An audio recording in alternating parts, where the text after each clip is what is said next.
P K. Kunhalikutty മാധ്യമങ്ങളെ കാണുന്നു.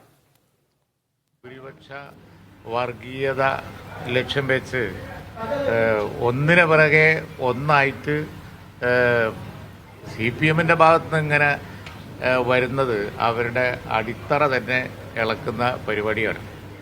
കാരണം ഒന്നല്ലല്ലോ, ഒരുപാടായിപ്പോയി. ഭൂരിപക്ഷ വർഗീയത ഇളക്കി വിടാൻ നോക്കുകയാണ്. അതായത് ഇപ്പോൾ ഉത്തരേന്ത്യയിലൊക്കെ നമ്മൾ ഇന്ത്യ മുന്നണിയൊക്കെ പാർലമെന്റിലൊക്കെ ഫൈറ്റ് ചെയ്തുകൊണ്ടിരിക്കുന്ന വിഷയമാണ്. അതിവിടെ കേരളത്തിൽ ഇവർ പരീക്ഷിക്കുകയാണ്. ഉത്തരേന്ത്യയിൽ BJP കൊണ്ടു നടക്കുന്ന രാഷ്ട്രീയമാണ് ഇപ്പോൾ കേരളത്തിൽ CPM ഇടതുപക്ഷം പരീക്ഷിക്കുന്നത്. അവർ ചിന്തിക്കേണ്ടതാണ്. അവരുടെ അടിത്തറയാണ് ഇളകുക. അവരുടെ അടിത്തറ എന്ന് പറഞ്ഞത് ഒരു മതേതര അടിത്തറയാണ്. ഇങ്ങനെ മാറി മാറി ഭൂരിപക്ഷ വർഗീയതയും ന്യൂനപക്ഷ വർഗീയതയും പ്രോത്സാഹിപ്പിച്ചുകൊണ്ടിരുന്നത് ഇപ്പോൾ ന്യൂനപക്ഷ വർഗീയത ജ്വലിപ്പിച്ചു വിടാനുള്ള ശ്രമം കഴിഞ്ഞ തെരഞ്ഞെടുപ്പുകളിലൊക്കെ നമ്മൾ കണ്ടു. ഞങ്ങളതിനെ അതിശക്തമായി എതിർത്തു. ന്യൂനപക്ഷ വർഗീയതയെ കത്തിച്ചു വിടാനുള്ള ശ്രമം നമ്മൾ കണ്ടു. അന്ന് ഞങ്ങളതിനെ ശക്തിയായി എതിർത്തു.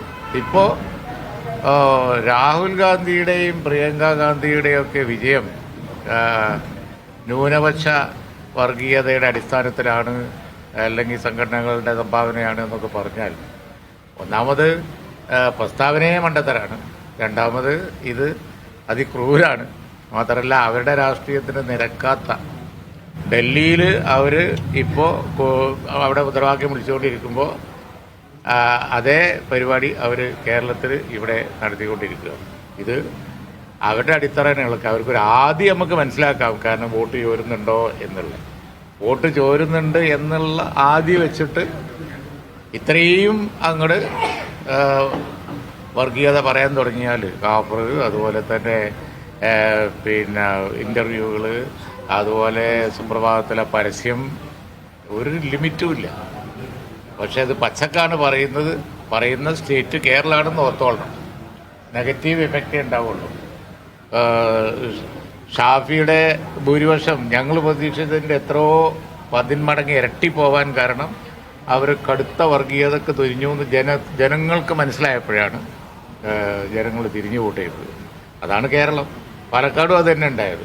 പാലക്കാട് ആ 2 പത്രപരസ്യങ്ങളാണ് ഞങ്ങളൊരു 10,000 വോട്ടിൻ്റെ ഭൂരിപക്ഷമേ പാലക്കാട് പ്രതീക്ഷിച്ചു. സഹായിച്ചത് മുഴുവൻ ആ 2 പത്രപരസ്യങ്ങളാണ്. ജനങ്ങൾ ജാതിമത വ്യത്യാസമില്ലാതെ തിരിഞ്ഞു വോട്ട് ചെയ്തു. വയനാടിൻ്റെ ഘടന എല്ലാവർക്കും അറിയുന്നതല്ലേ. വയനാട്ടിൽ എല്ലാവരും ഉണ്ട്. വയനാട് ഏറ്റവും വലിയൊരു കുടിയേറ്റ മേഖലയാണ് കേരളത്തിലെ.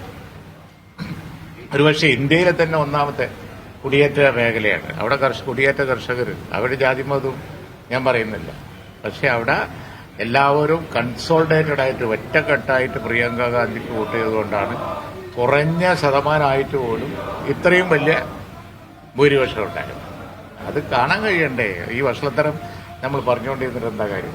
ഈ രാഹുൽ ഗാന്ധിക്കും പ്രിയങ്ക ഗാന്ധിക്കൊക്കെ വോട്ട് ചെയ്തവരിൽ CPM-ന്റെ ശക്തി കേന്ദ്രങ്ങളിൽ പോലും വോട്ടുണ്ടായിരുന്നു. ആ വോട്ടർമാരെ അടക്കം തള്ളിപ്പറയുന്ന സമീപനമാണ്. അതെ, വോട്ടർമാരെ അടക്കം തള്ളി കളിയാണ്. അവർക്ക് പ്രിയങ്ക ഗാന്ധിന്റെ ഭൂരിപക്ഷത്തിന്റെ പകുതി പോലും കിട്ടാത്തതിലുള്ള വിഷമം നമുക്ക് മനസ്സിലാക്കാം. പക്ഷെ എന്നാലും ചെയ്ത വോട്ടർമാരില്ലേ, കുറച്ച് നാമമാത്രമായ വോട്ടേ അവർക്ക് അവിടെ കിട്ടിയുള്ളൂ. ആ വോട്ടർമാരെയെങ്കിലും മാനിക്കണ്ടേ? അതാണ് സത്യം. ഒരു ഭാഗത്ത് CPM ഇങ്ങനെ ഭൂരിപക്ഷ വർഗീയതയെ ഇളക്കിവിടാൻ ശ്രമിക്കുന്നു. എന്നാൽ മറുഭാഗത്ത് UDF-ന് അനുകൂലമായിട്ടൊരു നീക്കമുണ്ട്. ഈ NSS ഒക്കെ കോൺഗ്രസിന് അനുകൂലമായി UDF-ന് അനുകൂലമായി മാറുന്നു. രമേശ് ചെന്നിത്തലയോടുള്ള പിണക്കം മാറി അവരുടെ പരിപാടിയിലേക്ക് ക്ഷണിക്കുന്നു. ഈ സാമുദായിക സംഘടനകളൊക്കെ ഇങ്ങനെ അടുക്കുന്നതിന് എങ്ങനെയാണ് ലീഗ് കാണുന്നത്? അല്ല, അത് പിന്നെ ഇപ്പോൾ സംസ്ഥാനത്ത് UDF-ന് അനുകൂലമായ ഒരു ട്രെൻഡ് ഉണ്ട്. അടുത്തത് UDF ആണ് എന്ന ചിന്ത എല്ലാവരിലും ഉണ്ട്. അപ്പോൾ ഈ കാര്യങ്ങളിലൊക്കെ വ്യത്യസ്തമായ അഭിപ്രായങ്ങൾ ഒക്കെ വരും. പക്ഷേ കോൺഗ്രസ് സമയമാകുമ്പോൾ ഒരു നേതാവിനെ നിശ്ചയിച്ച് മുന്നോട്ട് പോയിക്കോളും. അതിൽ നമ്മൾ വിഷമിക്കേണ്ട കാര്യമില്ല. ഓപ്പൻ ചർച്ചകളൊക്കെ സർവ്വസാധാരണയാണ്. ചെന്നിത്തലയ്ക്ക് ഇത്തരത്തിൽ സാമുദായിക സംഘടനകളുമായിട്ടൊക്കെ അടുപ്പം ഉണ്ടാക്കാൻ നല്ലൊരു കഴിവും ഉമ്മൻചാണ്ടിയൊക്കെ പോലെ ഒരു അത്തരത്തിലൊരു നയപരമായിട്ടുള്ളൊരു ലീഡർഷിപ്പ് ഉള്ള ഒരാളാണെന്നാണ്. അതൊക്കെ നിങ്ങൾ വിലയിരുത്തിക്കോളി. ഞാൻ അങ്ങനെ അഭിപ്രായം പറയേണ്ട ആളല്ലല്ലോ. ലീഗിന് അഭിപ്രായമൊക്കെ ഉണ്ട്. ലീഗിന് അഭിപ്രായം പറയേണ്ടി കൊടുത്ത് പറയേണ്ട സമയത്തേ പറയുള്ളൂ. NSS-ന് പിറകെ SNDP അതേ നിലപാട് പറയുന്നുണ്ട്. ഏത് NSS-ന് പിറകെ SNDP പിന്നെ സാമുദായിക സംഘടന. അല്ല, പിന്നെ ഇതിപ്പോ ഈ വിഷയം ഒരു പബ്ലിക് ഡിസ്കഷന് വന്നു, അല്ലെങ്കിൽ പ്രസ്താവനകളുടെ ഫലമായോ അല്ലെങ്കിൽ വല്ല സംഭവവികാസങ്ങളുടെ ഫലമായോ ഒക്കെ ചർച്ചയ്ക്ക് വന്നു എന്ന് വിചാരിച്ച് ഞാൻ ലീഗ് അതിനകത്തൊക്കെ കയറി അഭിപ്രായം പറയേണ്ട കാര്യമില്ല. അഭിപ്രായം പറഞ്ഞാൽ മോശമല്ല. അഭിപ്രായം ലീഗ് പറഞ്ഞാൽ ഞങ്ങൾ പറഞ്ഞ കാര്യമല്ല. പറഞ്ഞാൽ അത് അതിന് ഇമ്പാക്റ്റ് വരുമല്ലോ. അപ്പൊ അതുകൊണ്ട് സ്ഥാനത്തും അസ്ഥാനത്തും അഭിപ്രായം പറയേണ്ട കാര്യം ലീഗിനില്ല. അത് പറയില്ല.